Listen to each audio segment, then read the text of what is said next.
છેલ્લા ઘણા સમયથી રાજકોટમાં કોળી સમાજના યુવક અને પત્રકાર એવા સુરેશ વડેચા પર પોલીસ અધિકારી જગદીશ બાંગરવા દ્વારા કરવામાં આવેલા અત્યાચારના આરોપ ઉપર પ્રમુખતાથી બોલી રહ્યા છે, વિરોધ કરી રહ્યા છે અને ન્યાયની ગુહાર લગાવી રહ્યા છે।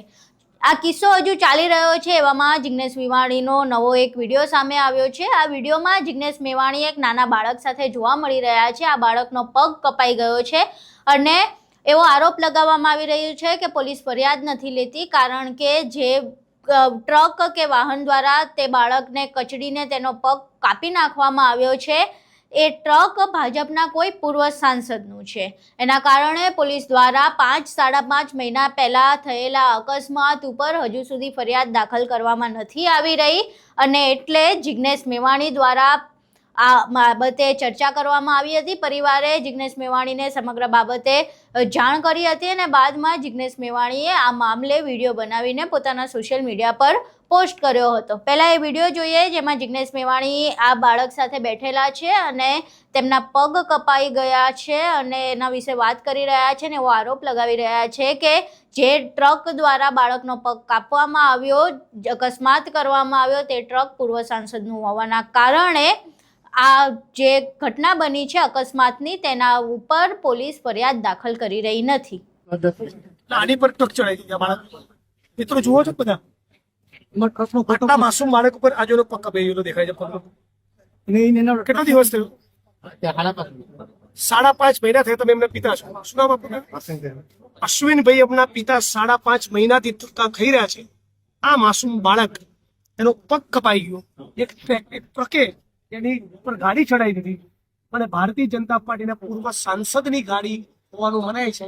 ફક્ત આ કારણસર ના આરોપીની ધરપકડ થાય છે અને એફઆઈઆર થાય છે, કોઈ તપાસ થઈ છે। અહીં તમે જિગ્નેશ મેવાણીનો એ વિડીયો જોયો, પરંતુ સમગ્ર વિડીયોમાં જિગ્નેશ મેવાણી દ્વારા હજુ સુધી એ નામનો ઉલ્લેખ કરવામાં આવ્યો નથી કે ટ્રક કયા પૂર્વ સાંસદની હતી અને કયા પૂર્વ સાંસદની ટ્રક હોવાના કારણે બાળકના અકસ્માત ઉપર પોલીસ ફરિયાદ દાખલ કરી રહી નથી।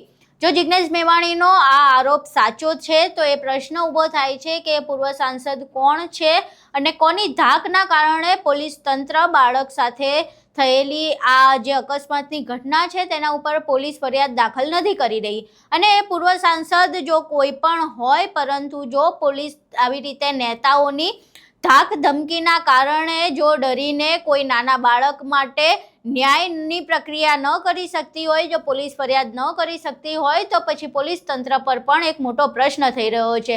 આમ તો જે નાયબ મુખ્યમંત્રી અને ગૃહ રાજ્યમંત્રી એવા હર્ષ સંઘવી બહુ બણગા ફૂંકે છે અને પોલીસ તંત્રના વખાણ કરતા હોય છે કે કોઈ પણ ચમરબંધીને નહીં છોડવામાં આવે એવું પણ કહેતા હોય છે, તો પછી આ બાળક સાથે જે અકસ્માત થયો તેના વિશે તમારું તંત્ર ફરિયાદ કેમ નથી લખતું, એ મોટો પ્રશ્ન થઈ રહ્યો છે।